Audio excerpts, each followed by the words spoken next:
Los Angeles, otherwise known as Tinseltown, and a prime spot for glamour, extravagance, and of course, old mansions. Welcome to Schmancy, the place where we talk all things rich, exclusive, and fancy schmancy. Today, we're spending time in Los Angeles, and its surrounding neighborhoods. A place that's not only blessed with gorgeous weather, but one that's steeped in beautiful landscapes, and elaborate estates in some of the most expensive of neighborhoods. But when it comes to LA, it's not all about mega mansions and insane price tags. Here you'll find some of the most historic, and most well-preserved of estates, many of which are valued at priceless. These are the ones not just intended to admire from outside, but those whose gates are open for anyone to drop by, and catch a glimpse of old Hollywood glamour, or the decadence of LA's Gilded Age. So if you've got a few minutes to spare, you're welcome to join us on our tour of the most celebrated estates in this most glitziest part of California they call LaLaLand. Without further ado, here are the 13 must-see mansions in Los Angeles. Number 1. The DOHENY Mansion. This most elaborate mansion in LA's University Park sits within the beautiful campus of Mount St. Mary's University. It sits among several other mansions, in what was once known as Chester Place, one of Los Angeles's first gated communities. The DOHENY Mansion is a grand home that was previously owned by Edward and Estelle DOHENY. Edward DOHENY was an oil tycoon, who in 1892, became the first to drill a successful oil well in Los Angeles. At the time, he was also the richest man in the entire city. The couple had purchased the mansion in 1901, and after multiple renovations, it became what you see here today. Soon after renovating, the home became a magnet for paparazzi, and passerbys who were constantly at the door for pictures, or to catch a glimpse of the inside of LA's most beautiful home. Since money was no object, to solve this nuisance to their privacy, the DOHENYs ended up buying the entire gated community, with all of its other mansions for themselves, thus keeping strangers from ever approaching again. Estelle DOHENY died in 1958, and left Chester Place to the Roman Catholic Archdiocese of Los Angeles. The land was later transferred to Mount St. Mary's University, and in 1962, Chester Place became their second campus, using many of the historic mansions for its classrooms, libraries, and administrative offices. Though currently closed, they're bound to reopen in the future, and you can visit the DOHENY Mansion by signing up for guided tours through the university's website. Number 2. The GREYSTONE Mansion. Let's move on to another spectacular DOHENY estate. This one purchased by Edward DOHENY, as a gift to his son Ned. The 55-room Tudor revival home is often referred to as the Hearst Castle of Southern California, due to its enchanting courtyards, fountains, and terraces that formerly sat on 425 acres. Sadly, Ned DOHENY was murdered in one of the guest rooms, only 5 months after moving in, by his longtime friend Hugh Plunkett. It was a murder-suicide, though it could also be the other way around. Or it may be someone completely out of left field, who committed the murders. Since the entire case was swept under the rug, no one will ever know what really happened. The city of Beverly Hills purchased the estate in 1965, and dedicated the grounds as a public park. The mansion itself is closed to the public, but an endless supply of Hollywood movies, TV shows, and music videos have been filmed here. You can also rent the mansion and gardens for weddings and other special events. It's reported that the GREYSTONE Mansion is extremely haunted. Over the years, park rangers, guests, janitors, and movie crews have experienced more than 250 spooky encounters, with some even quitting their jobs, vowing never to return again. Number 3. Stimson House. Again, we're in University Park. This time for a 30-room Richardson Romanesque castle, built in 1891, for lumber baron Thomas Douglas Stimson. It actually sat right behind Chester Place, the first property we just saw, that once belonged to the prosperous DOHENY family. At the time it was built, Stimson House was the costliest and most beautiful private residence in Los Angeles. It became the target of a bombing attack in 1896, after jealous enemies attempted to blow it up using dynamite. Thankfully, the thick stone walls resisted the explosion, and the mansion was spared with minimal damage. In 1940, the home was sold to a USC fraternity who for 8 years straight used the building as a frat house, and disturbed the peace with their wild parties, riots and bonfires. By 1948, Estelle DOHENY of Chester Place had had enough. She purchased Stimson House for herself, and for the sake of her peace and quiet, deeded the property to the Catholic Church to be used as a convent. Today, it is used to house students at Mount St. Mary's University, and thankfully, you won't find any wild frat parties happening at this college. Over the years, the mansion has also served as a shooting location for commercials, television shows, and feature films. Number 4. The Wrigley Mansion. Located on Pasadena's Millionaire Row, this 3-story 21-room Italian revival home is just one in a stream of palatial estates owned by the Wrigley family. Completed in 1911 for another wealthy member of the Stimson family, it was sold in 1914 as a winter estate to the chewing gum magnate himself, William Wrigley Jr. and his wife, Ada. The couple also purchased the adjoining estate, clearing it all away for a rose garden. For those who enjoy watching the annual New Year's Rose Parade on TV, well, Mrs. Wrigley had the pleasure of watching it from her mansion's front porch. And after her death in 1958, she gifted the home to the city of Pasadena to serve as the headquarters to the Rose Parade and the Rose Bowl game. Though many of the other lavish Millionaire Row estates have been demolished over the years, the Wrigley Mansion is one of the few that remain standing. Known today as the Pasadena Tournament of Roses Association, the headquarters welcome visitors for walks throughout its gardens, free guided house tours, and special events. Number 5. The EAMES House. This mid-century modern landmark in Pacific Palisades was constructed in 1949 by world-famous husband and wife design team Charles and Ray EAMES. The property features a residence building and studio tucked into the landscaped slope, with a concrete retaining wall. Also known as Case Study House Number 8, it is part of a series of showcased homes commissioned by Arts and Architecture magazine, and designed by a pair of the most influential designers and architects of the mid-century modern movement.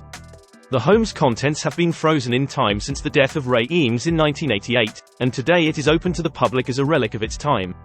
Operated by the EAMES Foundation, you can make reservations for self-guided tours, private tours, picnics, events, and more.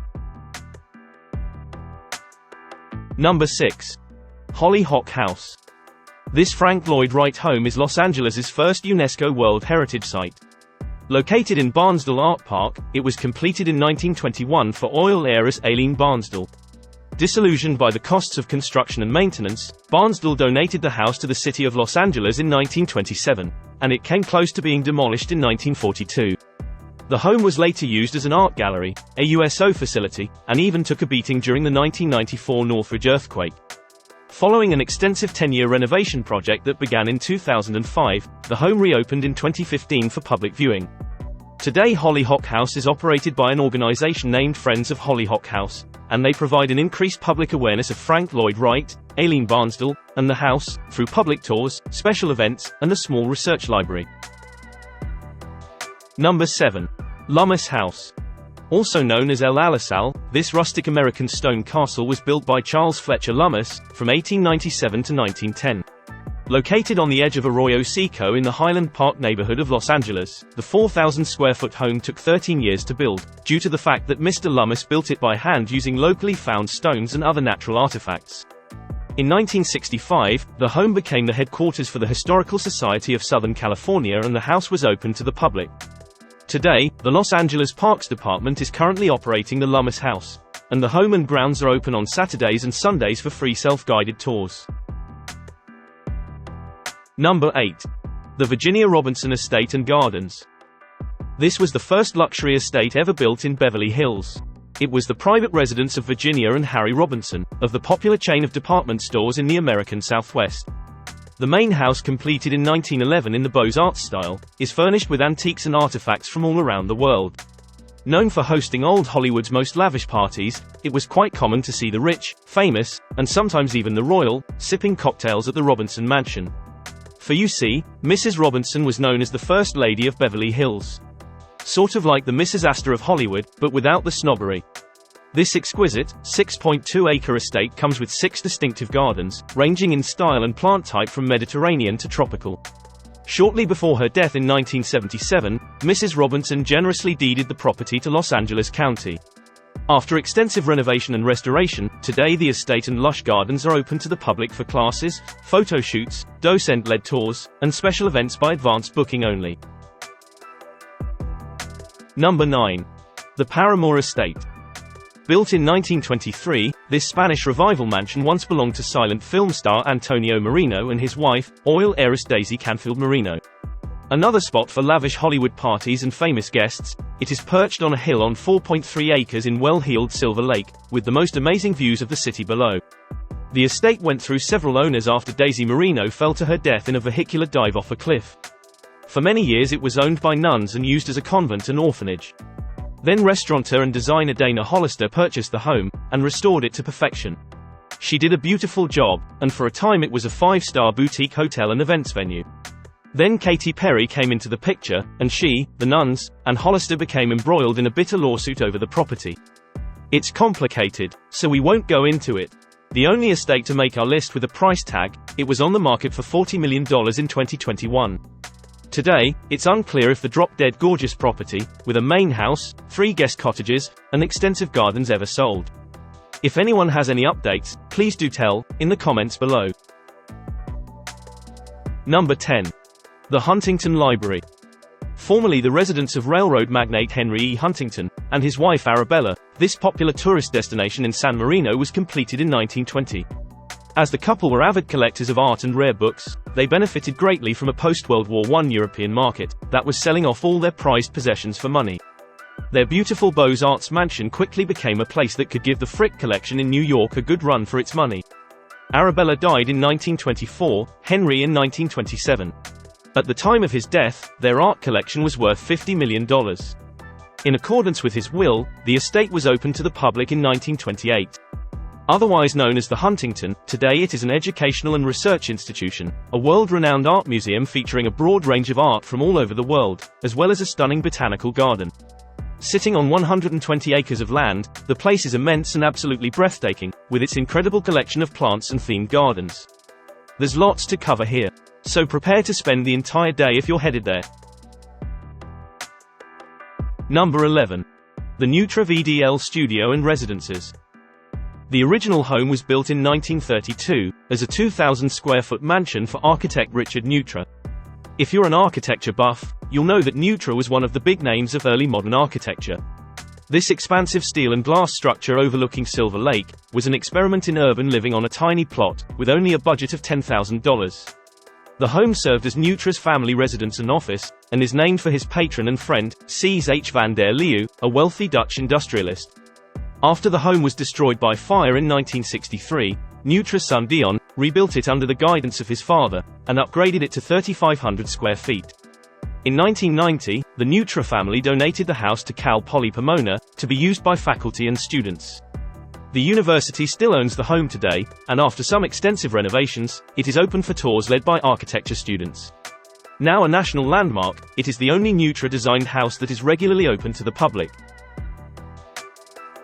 Number 12. Gamble House. We're back in Pasadena, and would you believe it if we told you that this fabulous wooden mansion off of Millionaire's Row was constructed without any nails? And it still stands today in beautiful condition. This iconic landmark is the King of the Craftsman bungalow. Completed in 1909 as a winter residence for Mr. and Mrs. David Gamble, son of the Procter & Gamble founder, it is commonly described as America's arts and crafts masterpiece. With magnificent detailing throughout, all of its furnishings were also designed by the home's architects Green & Green. This gem of a home, which sits on a grassy knoll overlooking Pasadena's Arroyo Seco, reflects the Gamble's love of nature, with its use of natural materials, flower and tree motifs, gardens, and multiple exterior spaces. One can clearly see Oriental characteristics throughout, with a strong influence of Japanese architecture. In 1966, the Gamble family deeded the property and its contents to the city of Pasadena and USC. However, today, it is under the care of the Gamble House Conservancy. You can visit Gamble House, preserved with all of its original furnishings, for special 1-hour information-packed tours of the building, the garden, as well as the neighborhood. Number 13. The FENYES Mansion. While we're still in Pasadena, let's head down Orange Grove Boulevard one last time, where only a few houses away we'll find the FENYES Mansion. Quite similar to the Wrigley mansion that we visited earlier, this mansion is also one of the last few remaining grand homes on the Strip. Commissioned in 1905 by Dr. Aldebert FENYES and his wife Eva Scott FENYES, the 18-room Beaux-Arts residence had several later additions, including a conservatory, a studio, a laboratory, and a smaller French house for their daughter Leonora. When Leonora had married Finland's consul for the Southwest, the mansion even served as the Finnish consulate's office for 17 years. The estate remained in the family for 4 generations. They eventually donated it to the Pasadena Museum of History in 1970. And today the museum houses and maintains its growing collection of documents and artifacts related to the history of the city at this very mansion. You can visit the Pasadena Museum of History to explore its extensive gardens complete with a Finnish folk cottage, to tour its period rooms complete with FENYES family antiques and artwork, and to learn about the history of Pasadena. And for sticking with us until the very end, we're throwing in a bonus you'll love. It's number 14. The STAHL House. This all-glass cantilevered home sits at the top of the Hollywood Hills, on a plot everyone deemed unbuildable. But boy did owners Buck and Carlotta Stahl and their architect Pierre Koenig prove them wrong. In 1959, after hiring Koenig to bring to life the dream home they had envisioned, the home was inducted into the case study program by Arts and Architecture magazine, and assigned the number 22. After the home's completion in 1960, it was photographed by famous photographer Julius Schulman. With its jaw-dropping views of Los Angeles from the Hollywood Hills, the home became an instant hit on the architectural scene, an icon for mid-century modern architecture, and the site of numerous fashion shoots, films, and advertising campaigns. Though still privately owned today by the Stahl family, for a small fee, you can make reservations for a guided tour on the home's website. Because everybody wants to see this house, tickets tend to sell out fast. So be sure to book your tour months in advance. And that's it for all the must-see mansions in Los Angeles. So which of these did you like the most? Which ones are you looking forward to visiting? Are there any that you think we missed? If so, you're more than welcome to let the rest of us know which ones you'd recommend. Anyway, if there's anything else you would like to mention, feel free to share it with us in the comments below. Furthermore, if you got any value out of this video, be sure to like, subscribe, and click on the bell icon, so you never miss out on another video. With that said, we'd like to thank you for watching, and we'll see each other next time.